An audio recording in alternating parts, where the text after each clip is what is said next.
Parliament ఎన్నికలపై TPCC focus చేసింది. Majority స్థానాలు కైవసం చేసుకునేలా వ్యూహాలు రచిస్తోంది. రాజ్యసభ ఎన్నికలకు సన్నద్ధమైంది. లోక్సభ ఎన్నికలకు అభ్యర్థుల నుంచి ఫిబ్రవరి 3 వరకు దరఖాస్తులు స్వీకరించాలని పీఈసీ సమావేశంలో నిర్ణయించారు.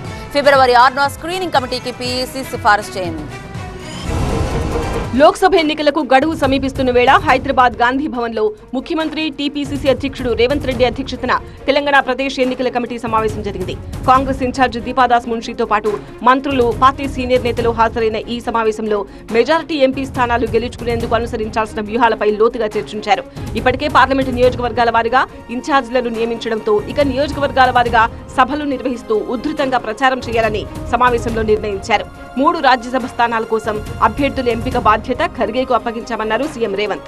రాబోయే రాజ్యసభ ఎన్నికలకు అభ్యర్థులను నిర్ణయించే సర్వ అధికారాన్ని ఏఐసీసీ అధ్యక్షుడు శ్రీ మల్లికార్జున్ ఖర్గే గారికి మరియు సిఈసికి పూర్తి స్థాయి అధికారాలను వారికి బదిలీ చేస్తూ ఈ సమావేశంలో ఏకగ్రీవ తీర్మానం చేయడం జరిగింది.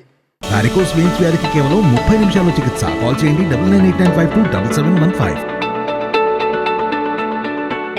లోక్సభ ఎన్నికలకు పోటీ చేయాలనుకుంటున్న అభ్యర్థులు తమ దరఖాస్తులను గాంధీభవన్లో సమర్పించాలన్నారు రేవంత్.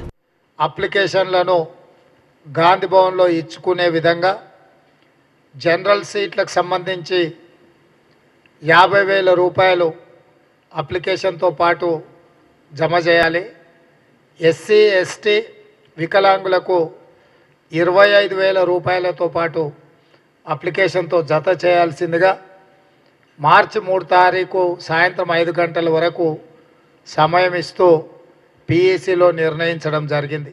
లోక్సభ ఎన్నికల్లో పోటీ చేసే అభ్యర్థుల ఎంపికకు ఎన్నికల స్క్రీనింగ్ కమిటీని ఏర్పాటు చేశామన్నారు రేవంత్. ఎన్నికలకు సంబంధించి సెలక్షన్ కమిటీని నియమించడం జరిగింది. స్క్రీనింగ్ కమిటీని హరీష్ చౌదరి గారు చైర్మన్, అదేవిధంగా జిగ్నేష్ మేవానీ గారు గుజరాత్ నుంచి, విశ్వజిత్ కదం మహారాష్ట్ర నుంచి సభ్యులుగా నియమించడం జరిగింది. వారు కూడా తొందరలోనే రాష్ట్ర పర్యటనకు వచ్చి ఈ అప్లికేషన్లను అన్నిటిని కూడా క్రోడీకరించి సిఈసికి నివేదిక ఇవ్వడం జరుగుతుంది. ఫిబ్రవరి 2వ తేదీన ఇంద్రవెల్లి సభ ద్వారా ఎన్నికల శంఖారావం పూరించనున్నామని నేతలు, కార్యకర్తలు పెద్ద ఎత్తున తరలివచ్చి విజయవంతం చేయాలని పిలుపునిచ్చారు రేవంత్.